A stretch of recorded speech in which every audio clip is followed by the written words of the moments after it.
release nuclear bombs. Nuke Radio. We make your eardrums bleed.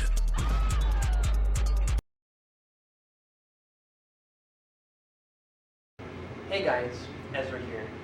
Have you wondered how this happens?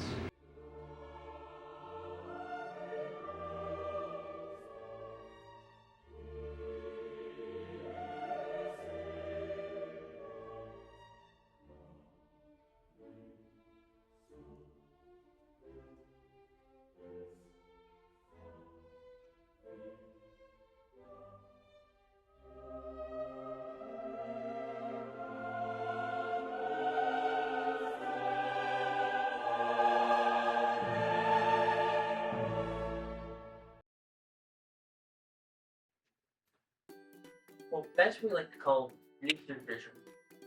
What is nuclear fission, you may ask? In order to understand nuclear fission, we need to first have an understanding of the atomic nucleus. The atomic nucleus is made of two different particles, the neutron and the proton. You may recall the proton is your elementary positively charged particle.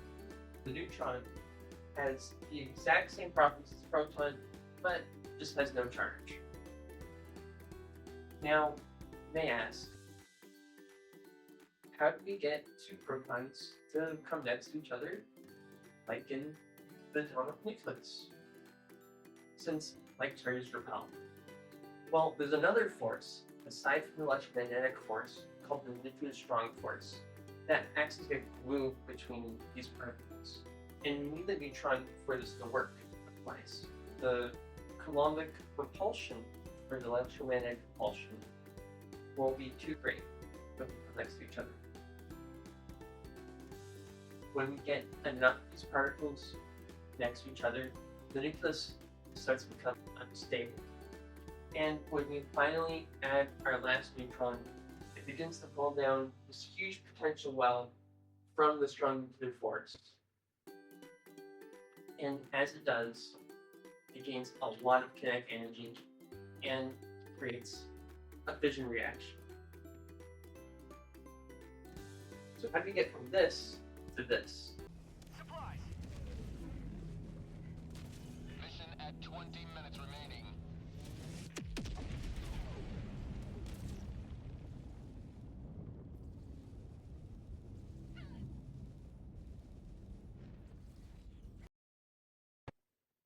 Well, due to Einstein's famous equation, E equals mc squared, the kinetic and potential energy of our neutron and our very unstable atomic nucleus gets deposited and transferred into our two lighter atoms and our other neutrons. Now, these neutrons could potentially go and collide with unstable elements, but they're usually far, far too fast to be doing this. Think about it like a comet entering and exiting our solar system. If it goes too quickly, then it's just going to go right by and not get pulled in by the sun. But if it's going slow enough, it eventually collides with the sun. We want our neutrons to do that. So that's great for fission. Now, how do we do that? Well, remember from particle collisions in high school physics, when two particles collide, one of them can deposit its momentum into the other and therefore slows it down.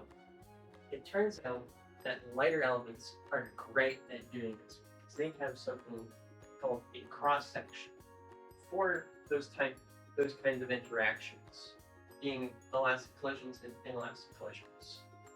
A cross section is basically a measurement of how likely that type of interaction is to happen.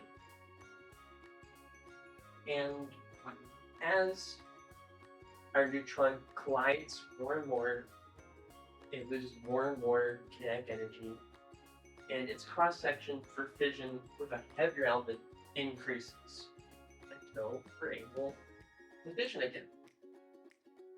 And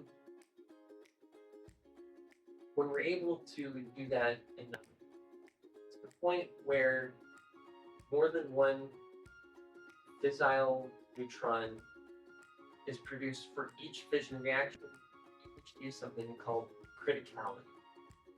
When you have criticality, it's great because the rate of reaction is constant, which means we're producing a constant bit of energy in our neutrons. It's very controllable, so amazing for a nuclear reactor.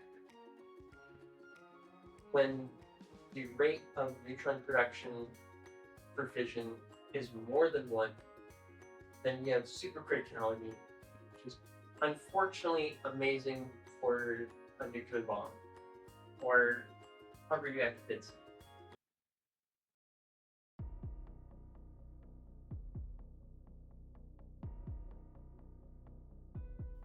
One of the worst nuclear accidents to ever happen was to physicist Louis Slotin, who worked at Los Alamos National Laboratory in 1945.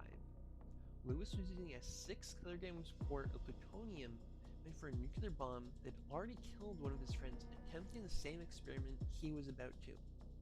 By covering the bottom half of the core with a thick hemisphere of beryllium and varying the angle of another hemisphere over the core, you can measure how close the core was to going critical, as beryllium has a very large cross-section for neutron collisions.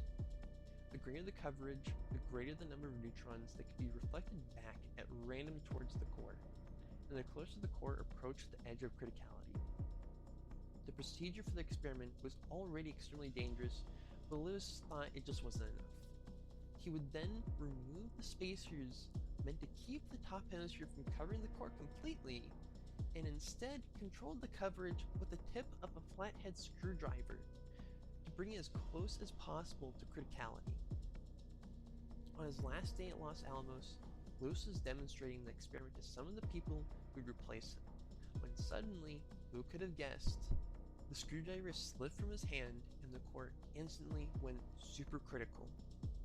Within half a second, he'd received the equivalent radiation dose of millions of chest x-rays. Him and others observing the demonstration became radioactive themselves, as the extreme amount of neutron radiation had made some of the atoms in their bodies unstable and decayed quickly, releasing radiation of their own. Lewis suffered from what could only be described as a total disintegration of bodily functions, and would die 9 days later from acute radiation poisoning. This just showcases how important understanding nuclear fission is. Reckless experimentation and application of nuclear science can have disastrous or even apocalyptic consequences. Yet, at the same time, it can be an extremely useful tool for humanity, generating massive amounts of clean energy, saving lives through diagnostic medicine such as the PET scan, and exploring our solar system with radioisotope thermoelectric generators that power satellites outside of the sun's gaze. In the end, it is our choice whether we use our collective knowledge to destroy ourselves or improve our quality of life. This is Ezra, signing off.